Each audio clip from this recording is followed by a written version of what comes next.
नमस्कार, आप देख रहे हैं देश का number 1 Hindi news channel news 18 India. आपके साथ मैं हूं सबीना तामंग देशमुख। हमास के आतंकियों को खत्म करने की कसम खा चुका इजराइल पिछले 40 दिनों से लगातार हमला कर रहा है। आसमान से लेकर जमीन तक से आतंकी ठिकानों को तबाह किया जा रहा है। ऐसे में पहली बार इजरायली सेना ने कुछ ऐसा किया कि हमास के साथ साथ ही उसके हमदर्दों की भी बोलती बंद हो गई।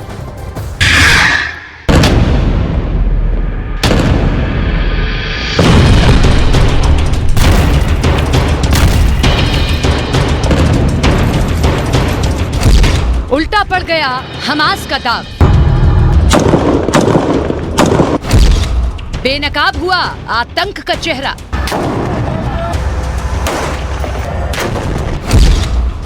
अपनों ने भी छोड़ा हमास का हाथ।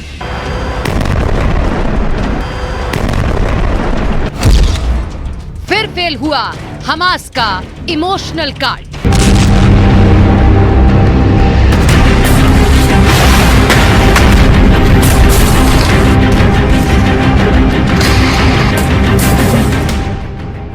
अक्टूबर को इजराइल पर आतंकी हमले का अंजाम क्या होगा, यह हमास अच्छी तरह से जानता था।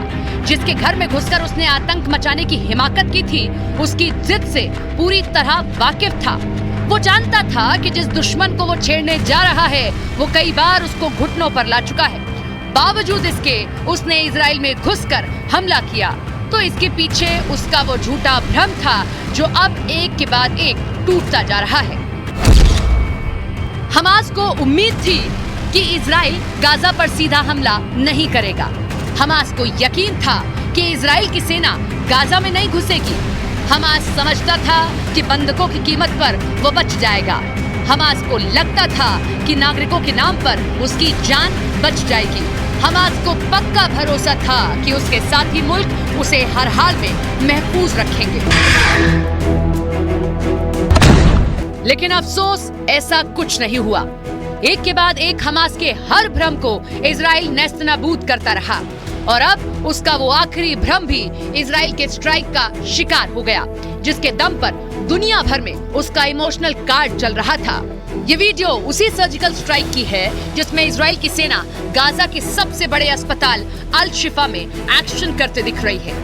वैसे तो सेना ने अस्पताल को पिछले कई दिनों से घेर रखा था और अस्पताल के बाहर हमास के आतंकियों से उसका मुकाबला भी चल रहा था।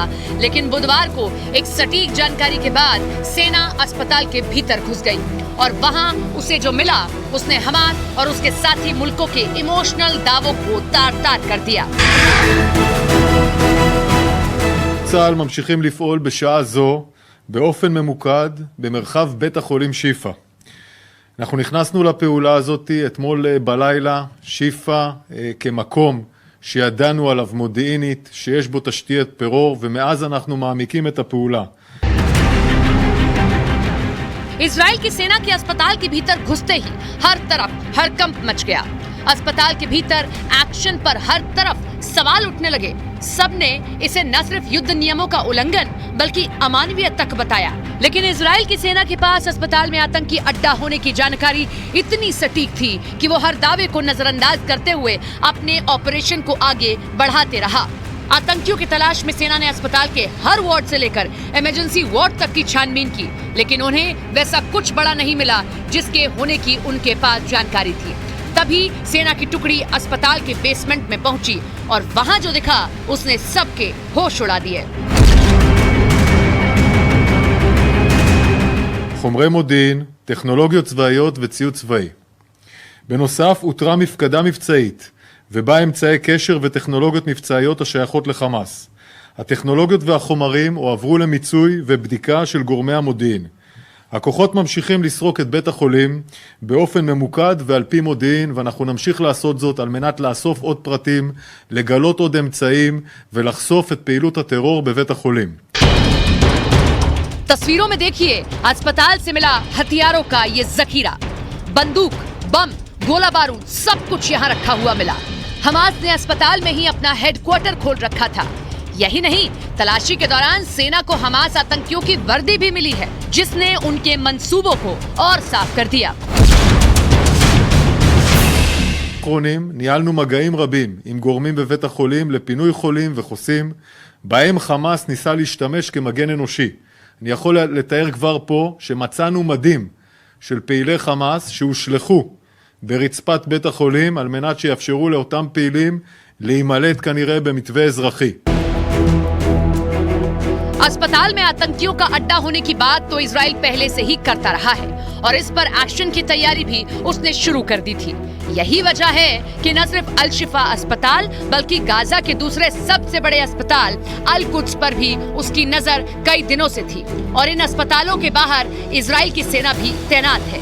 लेकिन उन्हें इंतजार था सटीक जानकारी का, जिसके बाद शुरू हुआ एक्शन अस्पताल के अंदर और पूरी दुनिया ने देखा अस्पताल के भीतर आतंकी अड्डे का जीता जागता सबूत। अस्पताल के भीतर हथियारों का जखीरा मिलते ही इजराइल के साथियों की आवाज न सिर्फ पहले से ही अधिक बुलंद हुई बल्कि हमास के खात्मे का उनका संकल्प भी और मजबूत हुआ। First war crime is being committed by Hamas by having their headquarters, their military, hidden under a hospital. And that's a fact. That's what's happened. Israel did not go in with large number of troops, did not raid, did not rush everything down. They've gone in, and they've gone in with their soldiers carrying weapons or guns. सबूतों का असर सिर्फ Israel के दोस्तों पर ही नहीं हुआ बल्कि हमास के साथी भी अब बगले झांकने लगे हैं। हमास को हर तरह की मदद देने वाला ईरान भी ऐसा ही साथी है जिसने अब उसका साथ देने से साफ इनकार कर दिया है। दुनिया को दिखाने के लिए ही सही, ईरान के supreme leader Ayatollah Ali Khamenei ने अब साफ किया कि उनका मुल्क हमास की तरफ से युद्ध में हिस्सा नहीं लेगा। हमास जानता है कि अब उसका अंत न सिर्फ तय है बल्कि बेहद नजदीक भी है, क्योंकि जैसे जैसे उसके आतंक की कहानी दुनिया के सामने उजागर हो रही है, उसके हमदर्द भी खुलेआम उससे दूर रहने का ऐलान कर रहे हैं। उसके विरोधियों का हमला उस पर और तेज होता जा रहा है। इन सब के बीच हमास को अब तलाश है इस जंग से निकलने की एक सटीक एग्जिट प्लान की, जो फिलहाल उसके पास नहीं है।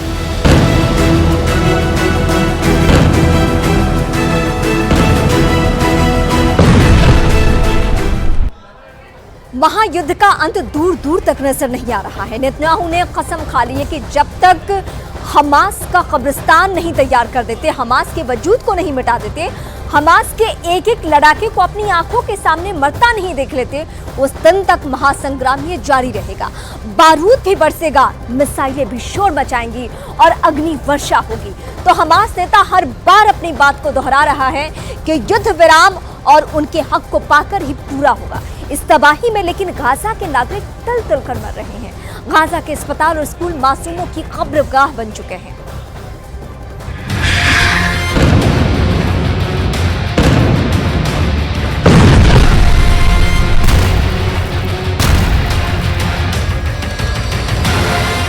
इजराइल में 7 अक्टूबर को हमास आतंकियों ने क्रूरता की सभी हदें पार कर दी थी और उसके बाद इजराइल के पीएम नेतन्याहू ने हमास के खिलाफ जंग का ऐलान कर दिया।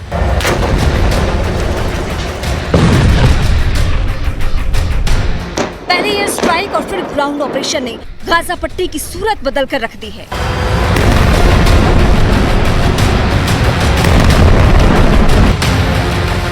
इजराइल ने हमास आतंकियों के हर ठिकाने पर चुन चुन कर बम बरसाए हैं। आलम तो ये है कि जंग के 40 दिन बीत जाने के बाद भी इजरायली सेना थमने के मूड में नहीं है। नेतन्याहू ने यह साफ कर दिया है कि ये जंग तभी थमेगी जब हमास का सफाया हो जाएगा। इस बीच कई सवाल भी उठ रहे हैं। सवाल यह है कि क्या नेतन्याहू हमास का नामो निशान मिटाने में कामयाब होंगे, और अगर ऐसा होता है तो फिर गाजा का क्या होगा या गाजा के लोगों का क्या होगा। दरअसल इजराइल के विदेश मंत्री ने अपने बयान से जो संकेत दिए हैं वो गाजा के भविष्य के लिए ठीक नहीं है, इसलिए ये सवाल महत्वपूर्ण हो जाता है।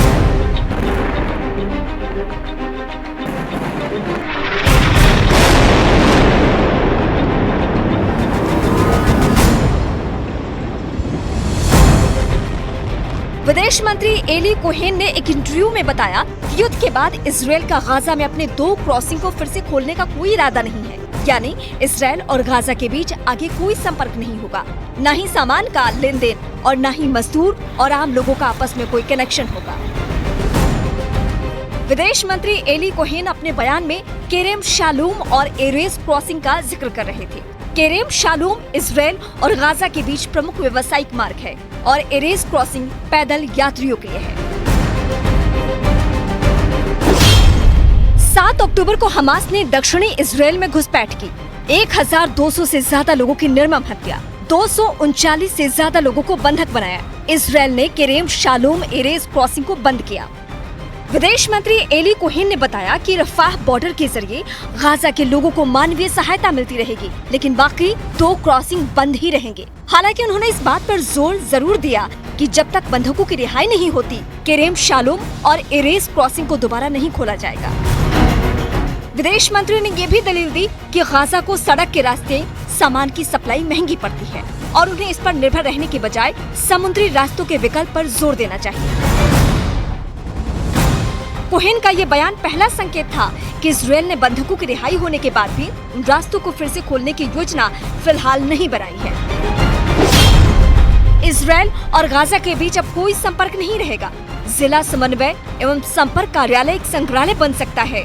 इजरायल और गाजा के बीच माल का कनेक्शन नहीं होगा और श्रमिकों सहित लोगों का कनेक्शन नहीं होगा।